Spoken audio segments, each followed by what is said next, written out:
Hi dears, welcome back to my channel ലീനോ സ്റ്റോക്സ്. എന്തൊക്കെയുണ്ട് വിശേഷം? എല്ലാവർക്കും സുഖമല്ലേ? എല്ലാവർക്കും സുഖമാണെന്ന് വിചാരിക്കുന്നു. അപ്പോൾ നിങ്ങൾ ഈ ഒരു ചാനൽ ആദ്യമായിട്ട് കാണുകയാണെങ്കിൽ ജസ്റ്റ് ചാനൽ സബ്സ്ക്രൈബ് ചെയ്ത് സപ്പോർട്ട് ചെയ്യാനും വീഡിയോ ലൈക്ക് ചെയ്യാനും ഷെയർ ചെയ്യാനും കമൻറ്റ് ചെയ്യാനും മറക്കരുത്.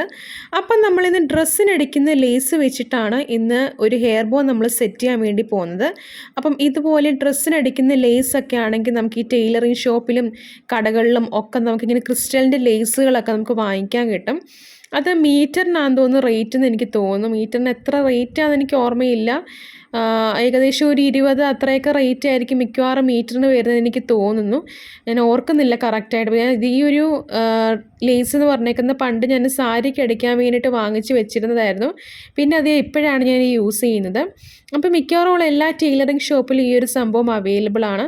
എന്നിട്ട് നമ്മൾ ഹെയർ ബോയിൽ എത്ര ലെങ്ത്തിൽ നമുക്ക് വേണമെന്ന് വെച്ചാൽ കട്ട് ചെയ്തെടുത്തിട്ട് നമ്മൾ പശ വെച്ചിട്ട് ഇതുപോലെ ജസ്റ്റ് ഒന്ന് ഒട്ടിച്ചു കൊടുക്കുന്നുണ്ട്. അപ്പോൾ ഞാനിവിടെ എടുക്കുന്ന പശ എന്ന് പറഞ്ഞേക്കുന്നത് ഫെവി ബോണ്ടാണ്. ഇപ്പം നിങ്ങൾക്ക് ഫെവി ബോണ്ട് ഒട്ടുന്നില്ലെങ്കിൽ വേറെ ഏതെങ്കിലും പശ നിങ്ങൾക്ക് യൂസ് ചെയ്യാവുന്നതാണ്. ഫെവി ഓൾ ഫിക്സോ അല്ലെങ്കിൽ ഗ്ലൂ ഗണ്ണോ B7000 അങ്ങനെ ഏത് പശയാണെന്ന് വെച്ചാൽ നിങ്ങൾക്ക് ഇഷ്ടപ്പെട്ട പശ വെച്ചിട്ട് ജസ്റ്റ് നിങ്ങൾക്ക് ഒട്ടിക്കാൻ പറ്റുന്നതാണ്. അപ്പം നമുക്ക് ശരിക്കും പറഞ്ഞാൽ ആരും അങ്ങനെ റേറ്റ് എത്ര ഇടണം അല്ലെങ്കിൽ മെറ്റീരിയൽ എവിടെ നിന്ന് വാങ്ങിക്കണം, ഇന്നിടത്തുനിന്ന് വാങ്ങിച്ചാൽ നല്ലത് കിട്ടും എന്നൊന്നും ആരും ഒന്നും പറഞ്ഞു തരത്തില്ല. എല്ലാം നമ്മൾ സ്വയമായിട്ട് കണ്ടുപിടിക്കുന്നതാണ് ഏറ്റവും നല്ല കാര്യമെന്ന് പറഞ്ഞേക്കുന്നത്. അപ്പം നമ്മൾ ഇതുപോലെ ബോയും അതുപോലെ നമ്മൾ സെറ്റ് ചെയ്ത് എടുക്കുന്നുണ്ട്. അപ്പം ഞാൻ ഇതുപോലെ ജസ്റ്റ് ഒരു ബോയുടെ ആ ക്രിസ്റ്റലിൻ്റെ ലേസ് വെച്ചിട്ട് രണ്ടായിട്ടൊന്ന് മടക്കിയിട്ട് ഇതുപോലെ ജസ്റ്റ് ഒന്ന് ചെയ്തെടുക്കുന്നുണ്ട്. എന്നിട്ട് പശ വെച്ചിട്ട് നല്ല രീതിയിൽ ഇതൊന്ന് ഒട്ടിച്ചു കൊടുക്കുന്നുണ്ട്. ജസ്റ്റ് കൈ കൊണ്ട് നല്ല രീതിയിലൊന്ന് പ്രസ് ചെയ്തൊന്ന് കൊടുക്കണം. കുറേ നേരം ഇങ്ങനെ പ്രസ് ചെയ്തിങ്ങനെ പിടിച്ച് കഴിയുമ്പോഴത്തേക്കും നല്ല രീതിയിൽ അത് ഒട്ടിക്കിട്ടും. ഫെവി ബോണ്ടിൻ്റെ പശയൊക്കെ ഏകദേശം നല്ല രീതിയിൽ ഒട്ടിക്കഴിഞ്ഞാൽ പിന്നെ ഇത് ഇളക്കാനൊക്കെ ഭയങ്കര പാടായിരിക്കും.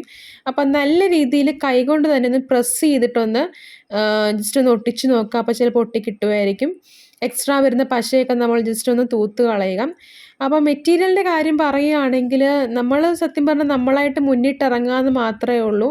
ഇപ്പം അറിയാവുന്നവർ പോലും അതങ്ങനെ പറഞ്ഞു തരുത്തൊന്നുമില്ല. ഇപ്പം ഞാൻ തന്നെ ആണെങ്കിലും എനിക്കറിയാവുന്ന കുറച്ച് സ്ഥലങ്ങൾ മാത്രമേ ഞാൻ പറഞ്ഞിട്ടുള്ളൂ. ഇതൊന്നും അല്ലാതെ വേറെ ഒരുപാട് സ്ഥലത്ത് നമ്മൾ കാണാത്ത ഒരുപാട് മെറ്റീരിയൽസ് കിട്ടും.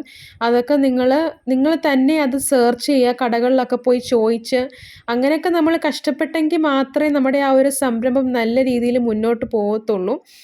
അപ്പോൾ ആ ഒരു കഷ്ടപ്പാടിന് റേറ്റും കാര്യങ്ങളൊക്കെ വേണം നമ്മുടെ പ്രോഡക്റ്റിന് ഇടാൻ വേണ്ടിയിട്ട്. അപ്പം നമ്മുടെ ആ ഒരു സിമ്പിളായിട്ടുള്ള ഒരു ഹെയർ ബോ സെറ്റായിട്ടുണ്ട്. ഇഷ്ടമായാൽ എല്ലാവരും സപ്പോർട്ട് ചെയ്യാൻ മറക്കരുത്. അപ്പം എല്ലാവരും ജസ്റ്റ് ഈ ഹെയർ ബോ ഒന്ന് ട്രൈ ചെയ്ത് നോക്കുക. വളരെ സിമ്പിളായിട്ട് ഡ്രസ്സിനടിക്കുന്ന ലേസ് വെച്ചിട്ട് സാറ്റിനോ അല്ലെങ്കിൽ പ്ലെയിൻ ആയിട്ടുള്ള ഹെയർ ബോയിൽ ഇതുപോലെ ജസ്റ്റ് ഒന്ന് ചെയ്ത് നോക്കുക. അപ്പോൾ നെക്സ്റ്റ് വീഡിയോയിൽ കാണാം. അപ്പോൾ എല്ലാവർക്കും tata, bye bye, see you, thanks for watching, thank U.